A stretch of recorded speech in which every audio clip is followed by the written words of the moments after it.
ಇವ್ರು 3,500 ಅಲ್ಲ 4,000 ಕೊಟ್ರು ನಮಗ್ ಪುರೋಟ ಆಗಂಗಿಲ್ಲ. ಅದ 5,000 ಕೊಡ್ಬೇಕು ಮಿನಿಮಮ್. ಕಬ್ಬಿನ ಬೆಲೆ 5,000 ಕೊಡ್ಬೇಕು. ಇವ್ರು 5,000 ಕೊಟ್ರ ಆ ಕಬ್ಬಿಗೆ ಬೆಳೆದಕ್ಕ ನಮ್ಮ ರೈತರಿಗೆ ಹೊಂದಾಣಿಕೆ ಆಗ್ತಾವ.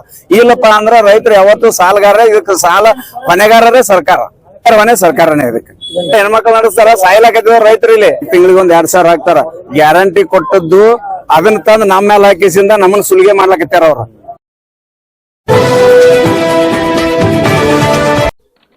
वास्तव न्यूज में स्वागत है आपका। मैं हूं सरदार। कर्नाटक में किसानों का अब आंदोलन रोक नहीं पाने लग गया है, ताकि कहीं बार किसानों ने अपने अपने जिलाओं में, अपने अपने तालुका में अपने नेताओं से और कर्नाटक सरकार से उन्होंने एक मांग रखी, ताकि जो भी है किसानों का जो गन्ना, जो शुगर फैक्ट्री को जाता है, मगर उसका दाम थोड़ा सा ज्यादा करने के लिए मांग किया, मगर सिर्फ आश्वासन मिल गया और कुछ भी नहीं है। अब तो किसान रात दिन अपना तो वक्त ही नहीं है जो इतने मेहनत लगाते हैं, ताकि उतनी मेहनत के बावजूद भी आज उनको ना दाम मिल रहा और ना ही उनको कोई इंसाफ नहीं मिल पाने लग गया। तो अब इस पर सारे कर्नाटक में ही अब आंदोलन शुरू हो गया है, ताकि आखिर कहीं महीनों से नहीं, कहीं सालों से ही ये आंदोलन चलता ही रहा है, मगर अब ये आंदोलन अब ऐसा हो गया है रणविद्ध जैसा ही कोई अब यहाँ पर आर या पार का अब इस बार इन्होंने ठान ली, ताकि तब तक इंसाफ नहीं मिलेगा अब ये आंदोलन चलता ही रहेगा। तो सोचो, लापरवाही पर कर्नाटक सरकार अब ना जाने इतने आंदोलन शुरू हो गए हैं, ताकि अब ना जाने बहुत सारे आरोप कर्नाटक कांग्रेस सरकार पर तो चल रहा है, मगर इस कर्नाटक कांग्रेस सरकार को कुछ नहीं फर्क पड़ने लगा है, ताकि इसलिए अपनी अपनी सीटों के लिए वो आपस में ही लड़ने लग गए हैं। तो कर्नाटक को आखिर कौन संभालेगा? अब तो आपस में तो ये लड़ने लग गए हैं, मगर बहुत सारे किसान अपने घर दार, अपने जानवर, अपने सब कुछ छोड़कर इन्होंने आज इस मांग में खड़े हुए हैं, ताकि इंसाफ मिल जाए। या इंसाफ मिलेगा या इसी तरह कर्नाटक में यह आंदोलन चलता रहेगा? तो आइए देखेंगे एक रिपोर्ट में।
ಓಂ ಶಾಂತಿ.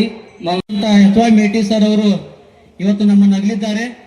ತಾವು ಎಲ್ಲಿ ಕುತ್ಕೊಂಡು ಅಲ್ಲೇ ಎದ್ದು ನಿಂತು 2 ನಿಮಿಷ ಮೌನಾಚರಣೆ ಮಾಡಿ ಕಾರ್ಯಕ್ರಮನ ಚಾಲು ಮಾಡೋಣಂತೆ ತಮ್ಮಲ್ಲಿ ವಿನಂತಿ. ಎಲ್ಲರೂ ತಾವೆಲ್ಲಿ ಎದ್ದು ಅಧ್ಯಕ್ಷಗಳು ಕೂಡ ವೇದಿಕೆಗೆ ಬರ್ಬೇಕಂತೇಳಿ ವಿನಂತಿ.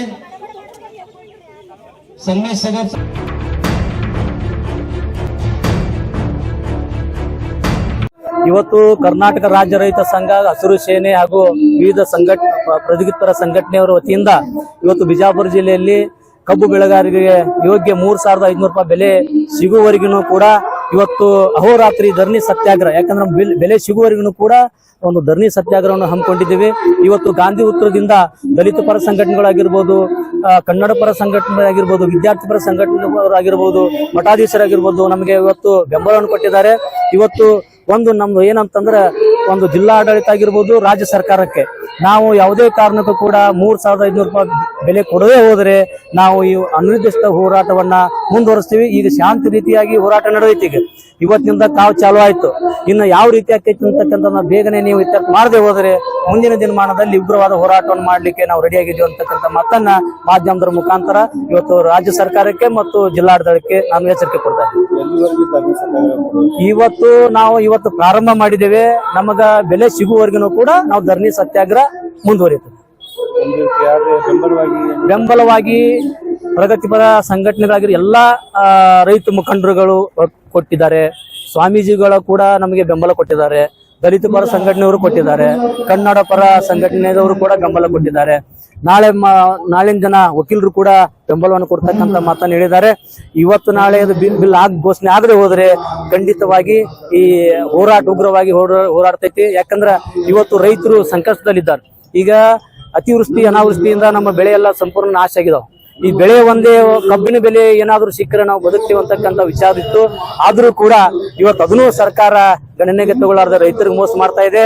ಈ 3,500 ರೂಪಾಯಿ ನಮ್ಗೆ ಕನಿಷ್ಠ ಇದ್ರೂ ಕೂಡ ಇದು ಕೊಟ್ಟರು ನಮ್ಗೆ ಆಗಂಗಿಲ್ಲ. ಆದ್ರೂ ಕೂಡ ಸಿಗುವವರೆಗೂ ಕೂಡ ನಾವು ಹೋರಾಟ ಮಾಡ್ತೀವಿ ಅಂತ ಮಾತನ್ನ ಈ ಸಂದರ್ಭ ಹೇಳಿದ್ದೇವೆ.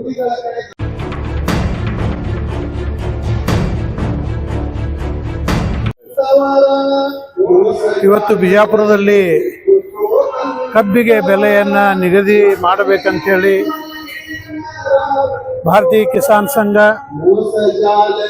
ಹಾಗೂ ವಿವಿಧ ಎಲ್ಲ ಸಂಘಟನೆಗಳ ನೇತೃತ್ವದಲ್ಲಿ ಭಾಗವಹಿಸಿ ಸುಮಾರು ಸಾವಿರಾರು ರೈತಗಳು ಈ ಒಂದು ಬೃಹತ್ ಮೆರವಣಿಗೆಯಲ್ಲಿ ಸೇರಿಕೊಂಡು ಜಿಲ್ಲಾಧಿಕಾರಿಗಳ ಕಚೇರಿ ಮುಂದುಗಡೆ ನಾವು ಧರಣಿ ಸತ್ಯಾಗ್ರಹವನ್ನ ಚಾಲು ಮಾಡಿದ್ದೇವೆ. ಸರ್ಕಾರ ಯಾವ ರೀತಿಯಾಗಿ ದರವನ್ನ ನಿಗದಿಯನ್ನು ಮಾಡ್ತಾರಂತ ಹೇಳಿ ಕೇಸಿಂದ ರೈತರಿಗೆ ಗೊತ್ತಾಗ್ತಾ ಇಲ್ಲ.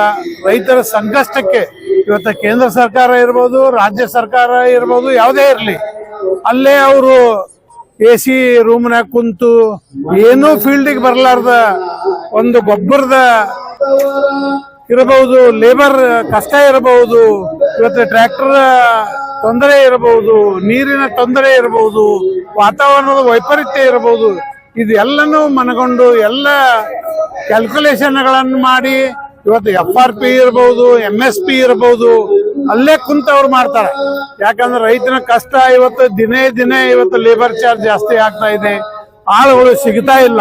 ಯಾಕಂದ್ರ ಸರ್ಕಾರ ಏನು ಸ್ಕೀಮ್ ಮಾಡ್ತಾ ಇದೆ, ಈ ಪುಕ್ಕಟ ಫ್ರೀ ಅನ್ನೋದನ್ನ ಕೊಟ್ಟ ಈ ರೈತರನ್ನ ದಾರಿ ತಪ್ಪಿಸ್ತಾ ಇದ್ದಾರೆ.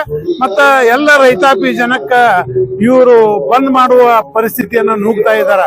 ಮುಂದಿನ ದಿನಮಾನಗಳಲ್ಲಿ ಇವರು ರೈತರು 1 ವರ್ಷ 2 ವರ್ಷ ಹಾಲಿಡೇ ಅಂತೇಳಿ ಅವ್ರು ಹೆಂಗ್ ಹೋಗ್ತಾರ, ನಾವು ಏನ್ರ ಹಾಲಿಡೇ ಮಾಡಿದೀವಿ ಅಂದ್ರ ಅಲ್ಲೇ ಅವ್ರು ಸಾಯ್ತಾರ. ಯಾಕಂದ್ರೆ ಇದನ್ನ ಎಚ್ಚೆತ್ಕೋಬೇಕು. ಮತ್ತ ಒಂದು ಕರ್ನಾಟಕ ರಾಜ್ಯದ ತುಂಬಾ ಒಂದೇ ಒಂದು ದರವನ್ನ ನಿಗದಿಯನ್ನು ಮಾಡಬೇಕು. ಒಂದು ಮಂಡ್ಯದಲ್ಲಿ ಒಂದು ಬೇರೆ ಮಾಡೋದು, ಬೆಳಗಾವದಲ್ಲಿ ಒಂದು ಬೇರೆ ಮಾಡೋದು, ಬಿಜಾಪುರದಲ್ಲಿ ಒಂದು ಮಾಡೋದು, ಬಾಗಲಕೋಟೆಯಲ್ಲಿ ಒಂದು ಈ ಒಂದು ದ್ವಂದ್ವ ನೀತಿಯನ್ನ ಅನುಸರಿಸಬಾರದು. ನಾನು ಕರ್ನಾಟಕ ಸರ್ಕಾರಕ್ಕೆ ವಿನಂತಿಯನ್ನ ಮಾಡ್ಕೋತೀನಿ.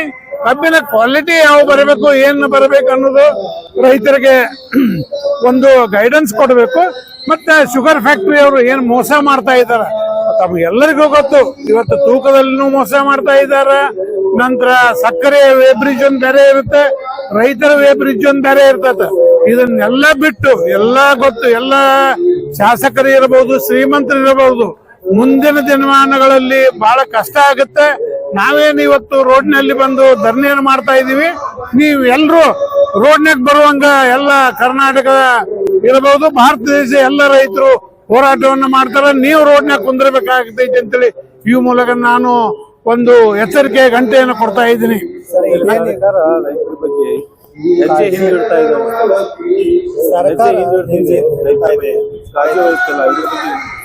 ಅವ್ರಿಗೆ ಏನಾಗೈತ್ರಿ, ನಾವು ಎಲ್ಲರೂ ಓಟ್ ಹಾಕ್ತಿವಿ. ಓಟ್ ಹಾಕಿ ಅವ್ರು ಏನ್ ಅಲ್ಲಿ ಹೋಗಿ ಕುಂದಿರ್ತಾರ, ಬೆಂಗಳೂರದಾಗಿರ್ಬೋದು, ದಿಲ್ಲಿ ಒಳಗಿರ್ಬೋದು, ಆರಿಸಿ ಬರೋಕ್ಕಿಂತ ಮೊದಲ ನೀವು ನೋಡಬಹುದು ಅವ್ರೊಂದು 10 ವರ್ಷದ ಹಿಂದಿನ ಅವ್ರ ಪರಿಸ್ಥಿತಿ ನೋಡ್ರಿ, ಅಥವಾ 20 ವರ್ಷದ ಹಿಂದಿನ ಪರಿಸ್ಥಿತಿ ನೋಡ್ರಿ. ಅವ್ರು ಹೆಂಗಿದ್ರು, ಈಗ ಹೆಂಗದಾರ, ಅವ್ರ ನಡವಳಿಕೆ ನೋಡ್ರಿ. ರೈತರು ಯಾವ ರೀತಿ ಮೊದಲು ಹೆಂಗಿದ್ರು, ಈಗ ಹೆಂಗಿದಾರ, ಅವರ ಪರಿಸ್ಥಿತಿಯನ್ನ ನೋಡ್ಬೇಕು. ಈ ಅತಿ ಆದ್ರ ಇನ್ನು ಹಿಂಗೆ ಪರಿಸ್ಥಿತಿ ಮುಂದೆ ಹೋದ್ರ ಇವ್ರನ್ನ ಎಲ್ಲ ರೋಡಿಗೆ ತಂದು ಎಲ್ಲ ರೈತ ಸಂಘಟನೆಯವರು, ರೈತರು ಇರ್ಬೋದು, ಒಂದು ಯಾವ ಪರಿಸ್ಥಿತಿ ಮಾಡ್ತಾರ ಅನ್ನೋದು ತಿಳ್ಕೋಬೇಕು. ಮೊದಲೇ ಎಚ್ಚೆತ್ತುಕೊಂಡು ಯಾವ ರೀತಿ ನಡೀತಾ ಇದೆ, ಎಲ್ಲ ವೇಸ್ಟ್ ಸ್ಕೀಮ್ಗಳನ್ನ ಬಂದ್ ಮಾಡಬೇಕು, ರೈತರಿಗೆ ಜನಪರ ಸ್ಕೀಮ್ಗಳನ್ನ ತರಬೇಕಂತೇಳಿ ನಾನು ಹೇಳಲು ಇಚ್ಛೆ ಪಡ್ತಾ ಇದ್ದೇನೆ. ಗ್ಯಾರಂಟಿ ಸಂಬಂಧ ಇವತ್ತು ಸರ್ಕಾರದಲ್ಲಿ ನಾವು ನೋಡಬಹುದು. ನೀವು ಒಂದು ರಸ್ತೆಯ ಮೇಲೆ ಸಾಲ ಹೋಗಬೇಕಾದ್ರೆ ಒಂದು ಗುಂಡಿ ಬಿದ್ದವ, ಯಾವ ರೋಡನು ಸರಿ ಇಲ್ಲ, ನಂತರ ವೇತನ ಆಗ್ತಾ ಇಲ್ಲ, ಯಾವ್ದು ಸರಿಯಾಗಿ ಡ್ರಗ್ ಸಿಗ್ತಾ ಇಲ್ಲ. ಇಂಥ ಪರಿಸ್ಥಿತಿ ಒಂದು ಕರ್ನಾಟಕ ರಾಜ್ಯದಲ್ಲಿ ಇವತ್ತು ಬರ್ತಾ ಇದೆ. ಇದು ಯಾರು ಕೇಳಿದ್ರು, ಈ ನನ್ನ ಮಕ್ಕಳು ಇವರು ಆರಿಸಿ ಬರಕ ಗ್ಯಾರಂಟಿ ಅಂತ ಹೇಳಿ ಮಾಡಿದ್ರು. ಯಾವ ರೈತನು ಕೇಳಿಲ್ಲ ಇವ್ರಿಗೆ ಗ್ಯಾರಂಟಿ ಕೊಡಂತೇಳಿ. ನಾವು ರೈತರು ಕೇಳಿದ್ದು ನೀರು ಕೊಡ್ರಿ, ವಿದ್ಯುತ್ ಕೊಡ್ರಿ, ನಂತರ ಬೆಳೆದ ಬೆಲೆಗೆ ಒಂದು ಯೋಗ್ಯ ಬೆಲೆಯನ್ನು ಕೊಡಬೇಕು, ಲಾಭದಾಯಕ ಬೆಲೆ ಬೇಕು. ನಮಗೆ MSP ಬೇಡ, ಮಿನಿಮಮ್ ಸಪೋರ್ಟ್ ಪ್ರೈಸ್ ಬೇಡ, ನಮ್ಗೆ ಲಾಭದಾಯಕ ಬೆಲೆ ಬೇಕು. ಮೊದಲ ವೆರಿ ಫಸ್ಟ್ ಡೆಫಿನೇಷನ್ ತಪ್ಪಿದೆ ಇದು ಕೇಂದ್ರ ಸರ್ಕಾರದ್ದು, ಅದನ್ನು ತೆಗೆದುಹಾಕ್ಬೇಕು. ಲಾಭದಾಯಕ ಬೆಲೆಯನ್ನ ಘೋಷಿಸಬೇಕು.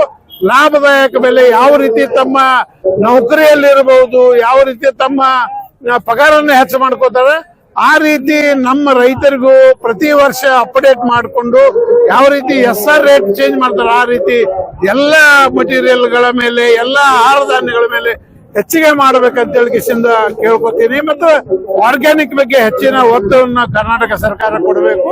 ಇವತ್ತ ಏನು ಗುರ್ಲಾಪುರದಲ್ಲಿ ಸ್ಟಾರ್ಟ್ ಆಗಿದೆ, ಇದು ರಾಜ್ಯ ತುಂಬಾ ಇರಬಹುದು, ದೇಶದ ತುಂಬಾ ಇರಬಹುದು, ಎಲ್ಲ ಕಡೆ ಹತ್ತದ. ಇದು ರಾಜಕೀಯದವ್ರಿಗೆ ಎಚ್ಚರಿಕೆ ಗಂಟೆ. ಇದನ್ನ ನೋಡಿಕೊಂಡು ಹುಷಾರದೊಳಗ ಎಲ್ರು ಒಂದು ಒಳ್ಳೆಯ ನಿರ್ಧಾರಕ್ಕೆ ಬರಬೇಕು. ಇಮಿಡಿಯೇಟ್ ಆಗಿ ರೈತರಿಗೆ ಬೆಲೆ 3500 ಘೋಷಣೆ ಮಾಡ್ಲೇಬೇಕಂತೇಳಿ ತಮ್ಮ ಮೂಲಕ ನಾನು ಅವರಲ್ಲಿ ವಿನಂತಿ ಮಾಡ್ಕೋತೀನಿ. ನನ್ನ ಹೆಸರು ಭೀಮಸೇನ್ ಮಹದೇವಪ್ಪ ಕೋಕ್ರೆ, ಭಾರತೀಯ ಕಿಸಾನ್ ಸಂಘದ ರಾಜ್ಯಾಧ್ಯಕ್ಷರು.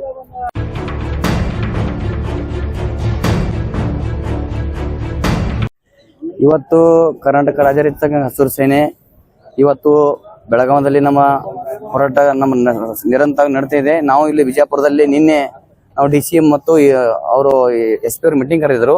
2 ಬಾರಿ ಕರೆದಿದ್ರು, 3ನೇ ಬಾರಿ ನಿನ್ನೆ ವಿಫಲ ಆಯ್ತು ಮೀಟಿಂಗ್ ಕರೆಯಲಿ. ಯಾಕಂತಂದ್ರೆ ಫ್ಯಾಕ್ಟರಿ 5 ನಿಮಿಷ 10 ನಿಮಿಷ ಅಂತ ಹೇಳಿ ಅವರು ಮಾಲಕರು ಬಂದಿಲ್ಲ, MD ಅವರು ಬಂದಿಲ್ಲ, ಬರೀ ಉಡಾಪಿ ಉತ್ತರ ಕೊಟ್ಟವ್ರು ಏನದ ತಾವು ತಕ್ಷಣನೇ ಅವರು ಅಲ್ಲಿ ಎದ್ದು ಮೀಟಿಂಗ್ ನಲ್ಲಿ ಹೊರಗಡೆ ಹೋದವರು ವಾಪಸ್ ಒಳಗಡೆ ಬರ್ಲಿಲ್ಲ. ಅದು ನಮ್ಗೆ ಅನಿವಾರ್ಯ ಐತಿದ್ ಹೋರಾಟ ಇವತ್ತ. ಯಾಕೆಂತಂದ್ರ ಅವರು ನಾವು ಮಾಡೇ ಚಾಲು ಮಾಡ್ತೀವಿ, ಮಾಡೇ ಅಂತ ಹೇಳಿ ರೇಟ್ ಫಿಕ್ಸ್ ಮಾಡಿ ಅಂದಿದ್ರು. ಈಗ ಏನದ ಒಬ್ರು 2900 ಕೊಡ್ತೀವಿ ಹಿಂಗಂದ್ರೆ ನಾವು ಏನು ಒಪ್ಲಿಲ್ಲ ನಿನ್ನೆ. ಆದ ಕಾರಣ ಇವತ್ತೇನದ ನಾವು ತಕ್ಷಣನೇ ಇವತ್ತ ಹೋರಾಟ ಧರಣಿ ಸತ್ಯಾಗ್ರಹವನ್ನು ಹಮ್ಮಿಕೊಂಡಿವಿ. ಒಂದು ವೇಳೆ ನಮ್ಮ 3500 ಕೊಡದೆ ಹೋದರೆ ನಾವು ಮುಂದಿನ ಹೋರಾಟ ರೂಪುರೇಷೆಗಳು ಚೇಂಜ್ ಆಗೋತಾ ಹೋಗ್ತೇವೆ ದಿನನಿತ್ಯ. ಹಾಗಾಗಿ ಇಲ್ಲಿ ಉಸ್ತುವಾರಿಯಾದಂತ ಶಿವಾನಂದ ಪಾಟೀಲ್ರು ನಿನ್ನೆ ಅಲ್ಲಿ ಒಂದು ಮಾಧ್ಯಮದವರ ಮೂಲಕ ಒಂದು ಹೇಳಿಕೆ ಕೊಡ್ತಾರೆ. ಅಲ್ಲಿ ಬೆಳಗಾವಿ ಭಾಗದ ನೀರೇ ಬೇರೆ, ಅಲ್ಲಿ ರಿಕವರಿ ಬೇರೆ ಅಂತ ಹೇಳ್ತಾರ. ನಾವೇನಿಲ್ಲಿ ಡೀಸೆಲ್ ಪೆಟ್ರೋಲ್ ಬೆಳಿತೀವಿ ಅಂತ ನಿಮಗೆ ಸ್ಪಷ್ಟವಾಗಿ ನಾನು ಕೇಳ್ತೀನಿ, ಕ್ಲಿಯರ್ ಕಟ್ಟಿ. ಶಿವಾನಂದ ಪಾಟೀಲ್ರೆ, ಮಾನ್ಯ ನೀವು ಈ ಜಿಲ್ಲೆ ಸಚಿವರು ತಾವು ವಿಚಾರ ಮಾಡಬೇಕು. ಯಾಕಂತಂದ್ರೆ ತಮ್ಮ ಒಂದು ಶೋಭೆ ತರ್ತದ. ಯಾಕಂದ್ರೆ ರೈತರು ಈ ವರ್ಷ ಮುಂಗಾರಿ ಪೀಕ ಏನು ಉಳಿದಿಲ್ಲ. ತಕ್ಷಣನೇ 3500 ಕೊಟ್ರೆ ನಿಮ್ಮದು ಎಲ್ಲರೂ ಸಕ್ಕರೆ ಕಾರ್ಖಾನೆ ಮಾಲೀಕರಿಗೂ ಮತ್ತು ತಮ್ಮ ಸಚಿವರಿಗೂ MB ಪಾಟೀಲ್ರಾಗಿರ್ಬೋದು ಎಲ್ಲರಿಗೂ ನಿಮ್ಮೊಂದು ಶೋಭೆ ತರ್ತದೆ. ಯಾಕಂದ್ರೆ ನೀವು ರೈತರಿಂದ ನೀವು ಈ ಮಟ್ಟಕ್ಕೆ ಬಂದಿರಿ. ಒಂದ್ ವೇಳೆ ನೀವು ರೈತರು ನಿರಾಕರಿಸಿ ಹೋದರೆ ನಿಮ್ ಮುಂದ್ ಬರ್ತಕ್ಕ ನಿರ್ಮಾಣ ತಕ್ಕ ಉತ್ತರ ರೈತರು ಕೊಡ್ಲಾಕ್ ನಿರ್ಧರಿಸಿದ್ರೆ, ಆದ ಕಾರಣ ನಾವು ಇವತ್ತು ಮುಂದುವರೆದ ದಿನದಲ್ಲಿ ನಾವು 3500 ತೋಂದೇ ತೋತೀವಿ ಅನ್ನೋ ನಮ್ಮ ಈ ರೈತ ಹೋರಾಟ ಮುಖಾಂತರ ನಾನು ಹೇಳಿಕೆ ಕೊಡ್ತಾ ಇದ್ದೇನೆ. ನಮಸ್ಕಾರ. ಇದು ನಮ್ಮ ನ್ಯಾಯ ಸಿಗುವವರೆಗೂ ಹೋರಾಟ ಅನ್ನೋದಕ್ಕೆ ಇವತ್ತ ದಿನಕ್ಕೆ ರೂಪರೇಷೆ ಚೇಂಜ್ ಮಾಡ್ತೇವೆ. ತಕ್ಷಣ ನಮ್ಮ 3500 ನಮ್ಮದ ಬೇಡಿಕೆ ಅದ, ಅದನ್ನ ತೋತೀವಿ. ನಮ್ಮ ಹೆಸರು ಪಿರು ವಿಠ್ಠಲ ಕೇರೋ, ರಾಜ್ಯ ರೈತ ಸಂಘದ ಕಾರ್ಯದರ್ಶಿ. ನಮ್ಮದು ಬಿಜಾಪುರ ಡಿಸ್ಟಿಕ್ ಸಿಂದಗಿ ತಾಲೂಕಿನ ರಾಜ್ಯ ರೈತ ಸಂಘದ ರಾಜ್ಯ ಕಾರ್ಯದರ್ಶಿ. ನಾವು ಬೆಳಗಾವಿನೂ ಹೋಗಬಹುದು, ಬಿಜಾಪುರ ಹೋಗಬಹುದು. ಎಲ್ಲ ಕಡೆ ಎಲ್ಲೆಲ್ಲಿ ನಮ್ಮ ಫ್ಯಾಕ್ಟ್ರಿಗಳು ಅದಾವ, ಸುಮಾರು 58-59 ಫ್ಯಾಕ್ಟ್ರಿ ಅದಾವ. ನಾನು ಎಲ್ಲಿ ಎಲ್ಲ ಕಡೆ ಬೆಂಬಲ ಕೊಡ್ಬೇಕಂತ ನಾನು ನನ್ನ ಮಯತಕ್ಕೆ ನಾನು ವಿಚಾರ ಮಾಡ್ತಿದ್ದೀನಿ. ರೈತರ ಪರವಾಗಿ ಎಲ್ಲ ಕಡೆ ನಾನು ರೈತರ ಹಾಗೆ ಹೇಳಿದ್ರೆ ನಾ ಇಲ್ಲಿ ಬೆಂಬಲ ಕೊಟ್ಟು ನಾ ಇಲ್ಲೇ ಇರ್ತೀನಿ ಅಂತ ಹೇಳಿ ನಾನು ತಮ್ಮಲ್ಲಿ ಮಾಧ್ಯಮದ ಮೂಲಕ ನಾನು ಹೇಳ್ತಿದ್ದೀನಿ.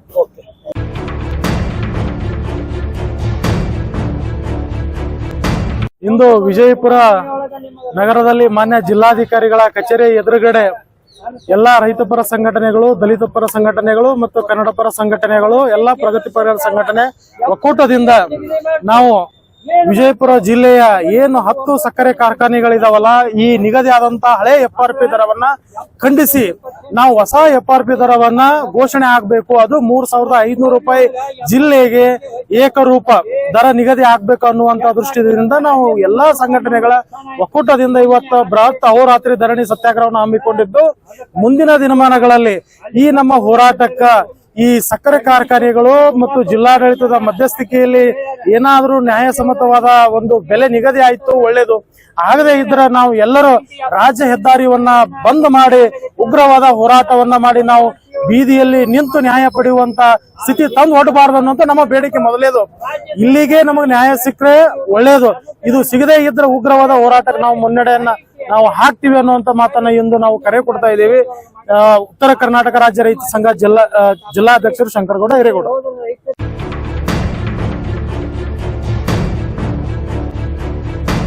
ಒಬ್ಬ ರೈತ 1 ಎಕರೆ ಕಬ್ಬು ಬೆಳಿಬೇಕಾದ್ರ 1 ಲಕ್ಷದಿಂದ 1,10,000 ಖರ್ಚದ.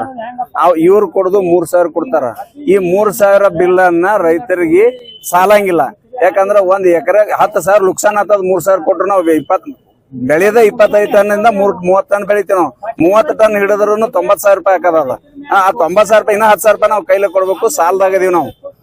ಇವ್ರು 3,500 ಅಲ್ಲ 4,000 ಕೊಟ್ರು ನಮಗ್ ಪುರೋಟ ಆಗಂಗಿಲ್ಲ. ಅದ 5,000 ಕೊಡ್ಬೇಕು ಮಿನಿಮಮ್. ಕಬ್ಬಿನ ಬೆಲೆ 5,000 ಕೊಡ್ಬೇಕು. ಇವ್ರು 5,000 ಕೊಟ್ರ ಆ ಕಬ್ಬಿಗೆ ಬೆಳೆಯೋದಕ್ಕ ನಮ್ಗ್ ರೈತರಿಗೆ ಹೊಂದಾಣಿಕೆ ಆಗ್ತದ. ಇಲ್ಲಪ್ಪ ಅಂದ್ರ ರೈತರು ಯಾವತ್ತು ಸಾಲಗಾರ, ಇದಕ್ಕೆ ಸಾಲ ಹೊಣೆಗಾರರೇ ಸರ್ಕಾರ, ಸಾಲಕ್ ಸರ್ಕಾರರೇ ಹೊಣೆಗಾರ. ನೇರ ಹೊಣೆ ಸರ್ಕಾರನೇ. ಇದಕ್ಕೆ ಗ್ಯಾರಂಟಿ ನಮಗ್ ಸಂಬಂಧ ಬರಂಗಿಲ್ಲ. ಅದು ಹೆಣ್ಮಕ್ಳಿಗೆ ಕೊಟ್ಟಾರ, ಹೆಣ್ಮಕ್ಳು ನಡೆಸ್ತಾರ. ಸಾಯ್ಲಾಕೈತಿದ್ರು ರೈತರು ಇಲ್ಲಿ ತಿಂಗಳಿಗೆ 2,000 ಹಾಕ್ತಾರ. ಗ್ಯಾರಂಟಿ ಕೊಟ್ಟದ್ದು ಅದನ್ನ ತಂದು ನಮ್ಮ ಮೇಲೆ ಹಾಕಿಸಿಂದ ನಮ್ಮನ್ನ ಸುಲಿಗೆ ಮಾಡ್ಲಾಕತ್ತಾರ ಅವ್ರು.